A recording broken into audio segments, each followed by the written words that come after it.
Hey YouTube, this is Wrestling Spark Fan 62.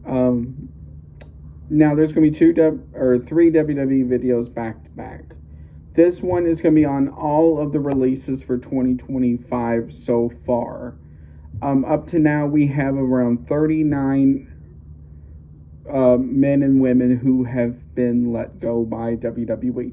This is men and women from Raw and SmackDown as well as NXT. I'm going to give my overall thoughts about it. First one is Duke Hudson.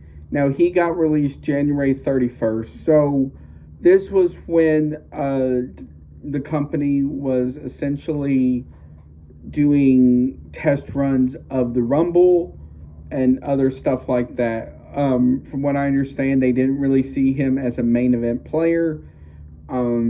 So I find that kind of odd because he was one of the bigger attractions in the Chase U faction. And I don't know if why they couldn't just keep him as a mid-carder. Supposedly it could have been due to his age. I'm not entirely sure. Now we get into a lot of the releases. First, we have Akeem and Razor. Both of those were let go on February the 7th. This is when WWE did a lot of releases in one day. Next one is Blair Davenport.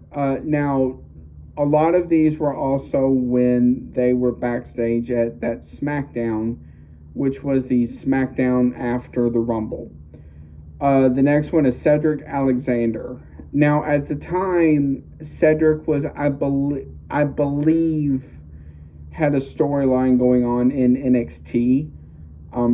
I can't remember if it was something to do with Carmen Petrovich or not.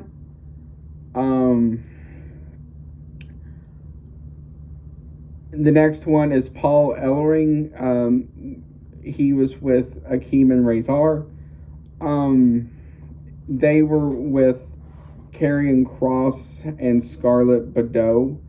And it seemed like once they got let go, Karrion and Scarlett's momentum never really got caught up. The next one is Sonya Deville. Now, the problem with Sonya is that even from the start, I just don't think her character ever got over. Now, the only reason why she had somewhat of a success was with her friendship / tag team partner, former WWE star Mandy Rose.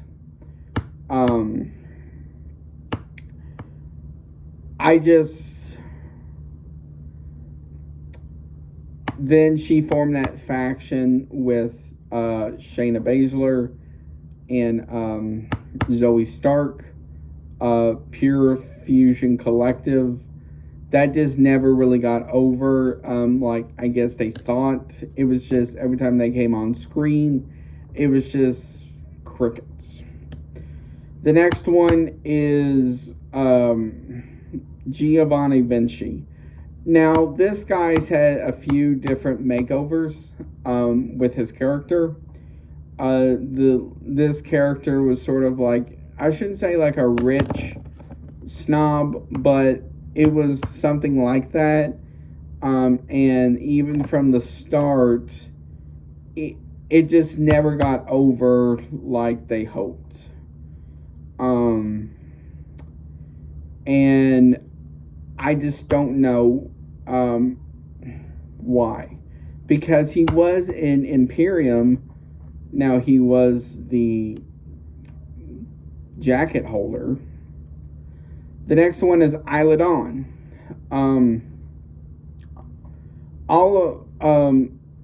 From Akeem to Sonya, those were all released on February the 7th. Giovanni Vinci, Isla Dawn and a couple others were released the next day on the 8th. With Isla, I don't know. It's because it seemed like with her, the company was starting to give her tag partner, Alba Fire, more screen time than Isla. I just don't know if it was just, what. The next one is Carl Anderson and Luke Gallows. Part of them I heard was because of their age, but it could have just been too because they were sort of like a one-dimensional character.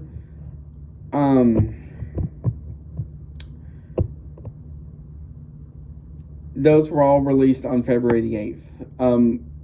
Elektra Lopez was released on February 9th. She was the manager / wrestler for Santos Escobar's group. So she did play the snarky women's heel very well. The next one is Carmella. Now, with Carmella, the thing about it is that her contract ran out. And WWE chose not to re-sign.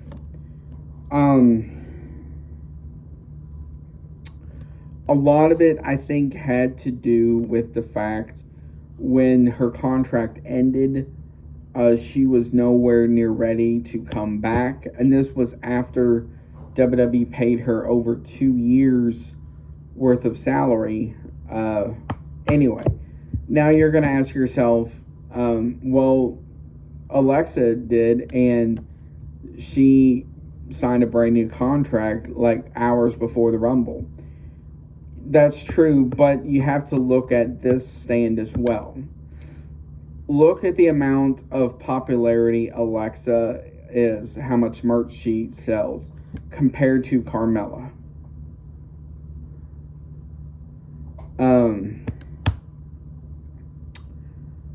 So that's part of it. And the thing was with Carmella, her character was sort of like a one-dimensional character. So she was like so she kind of had like a New York type character where she was hot and she was from Staten Island and all this other jazz. The next one is Trish Stratus on March 1st. Now, with this one, I'm not entirely sure, which, if it's true, it is a crappy move considering she was just in the Rumble a month before. So I'm not entirely sure, and she was part-time as well, so I'm not entirely sure. The next one is Craig Miller on March 5th. Now, he was a host for one of the shows. I can't remember the name of the show, but it would have her and Kayla Braxton on it, I believe. On April 29th is Miko Satomura. If you don't know who she was in WCW, and then she wrestled a while in NXT UK. She did some stuff in Japan, and then she had a few matches in NXT. But with her, essentially she retired. So I think it was just a combination of her retiring and her contract running out. On May 3rd, this is the bunch of releases, is Braun Strowman. Now with Braun, the thing about it is, with the new regime, they were sort of getting away from the monster, the people like Braun, Omos, The Big Show, and all of them. And the other thing about Braun was he sort of was like a one-dimensional character. He did like the train effect. He did the all this other stuff, and he was getting paid a lot of money. So I think his salary was sort of what caused a lot of that as well. The next one is Cora Jade. Now, with Cora, I'm not entirely sure what caused them to release her. It could have been partially because all of her injuries she had. I'm not entirely sure. But I would like to mention as well, if you've not seen, go back and look at what she talked about in January of 2023 when she was in the hospital. The next one is Dakota Kai. This one stumps me because she was one of the more popular people, and she was with the group Damage Control, with Asuka and Kairi Sane. And she did do well on her facial features as well. I just don't know if it's just, while she did have her fair share of injuries as well, it wasn't as bad as others. The next one is Dani Palmer. Now, with Dani, the problem with her was she did have one major injury that lasted for quite a while. But then most of the other time, it was just, she really didn't do much. I know she was on the show before that would come on YouTube on Friday nights, Level Up.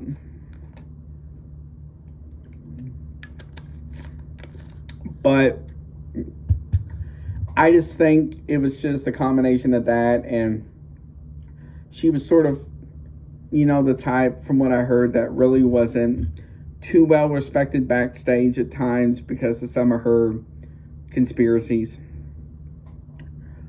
The next one is Eddie Thorpe. This one is surprising on so many levels because he did main event several NXTs in a row.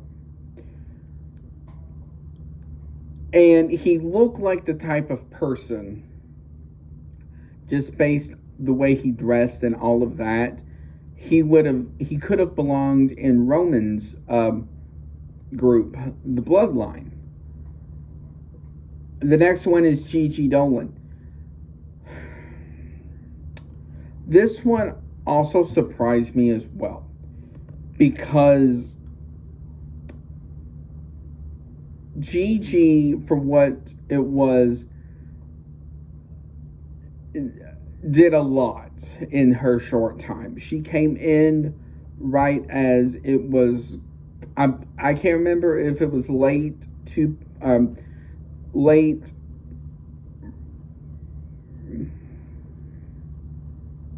Black and Gold or early 2.0, but she fit the description of what they look for in a star. She was hot, she was talented, and all this other stuff. So I am surprised by that. The next one is Jakara Jackson.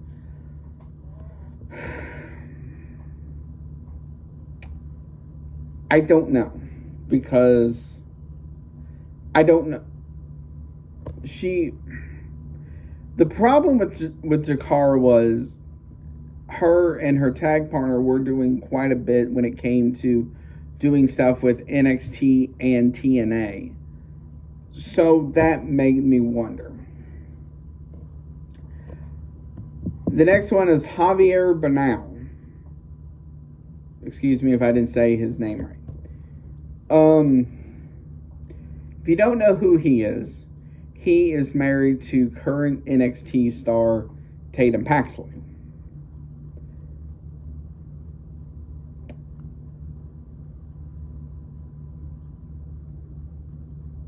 Now, I don't know much because I didn't really see much of them, so I can't say.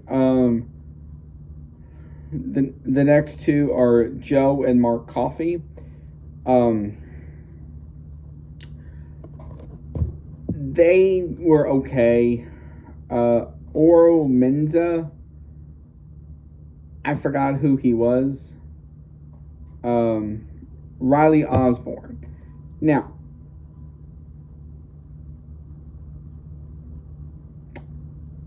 if you don't know who Riley is, he is the husband of Blair Davenport, who got released back in February.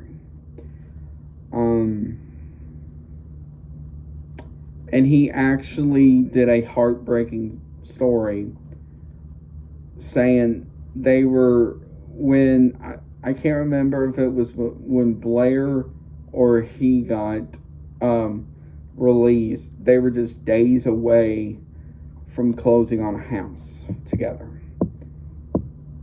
The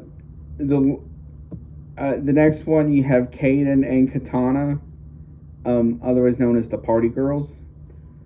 The problem with them was, I just don't think they ever really clicked with the audience. Now, in NXT they did, but once they went up,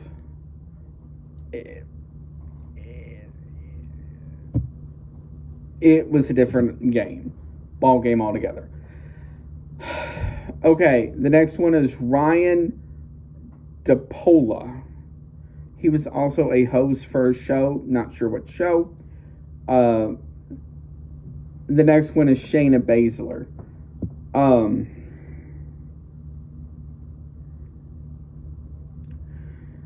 The problem with Shayna was, while she did a lot of her UFC, MMA stuff, she did learn the WWE style a lot better than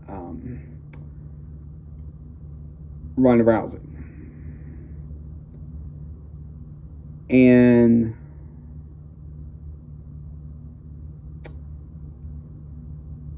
I like some of the stuff she did, especially during the Thunderdome era, like her feud with Alexa and all of that. Next one is Wolfgang Puck. Now, he was with the Coffey Brothers in forming that tag team. I can't think what it's called offhand. In NXT. The next one is Shotzi. Got released on May 3rd. Essentially with her, like a couple others I've said before, her contract was coming up for renewal, and WWE chose not to renew it. I'm not entirely sure why. I'm not sure if it was because of money. They didn't see the value in her. What?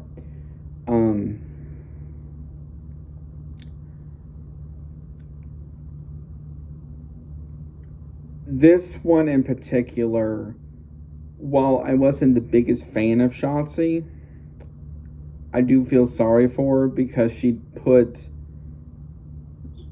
a lot of her life into WWE. So she was there doing all of these shows. She was doing stuff for Raw. She was doing stuff for SmackDown. She was doing stuff for NXT. She was going between, I believe, SmackDown and NXT at the time. She had these great feuds. And to me, that seems very dirty to do. The next one is Mickie James. Now, and this is on May 18th. This one is more because of The Undertaker wanting his wife, Michelle McCool, for season 2 of LFG.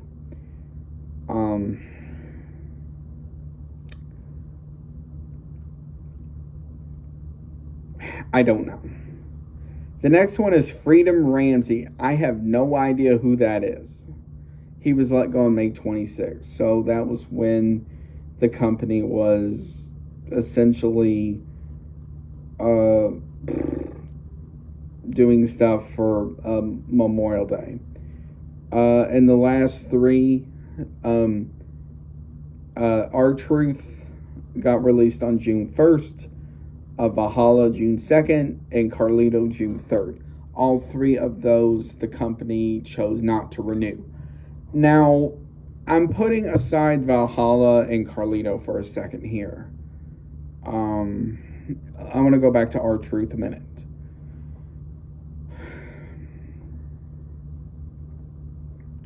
Just days before he did his match with John Cena at Saturday night's main event. I don't know if that was his send-off and we just didn't realize it at the time. Now, mind you, the guy is 53, 52, 53 years old. So he is up there in age. But at the same time, he was still one of the best people for comedy. It doesn't matter if it was John Cena, The Miz, anybody. Especially with the whole 24/7 title shenanigans for that year and a half or 2 years. And then Valhalla. The thing about her was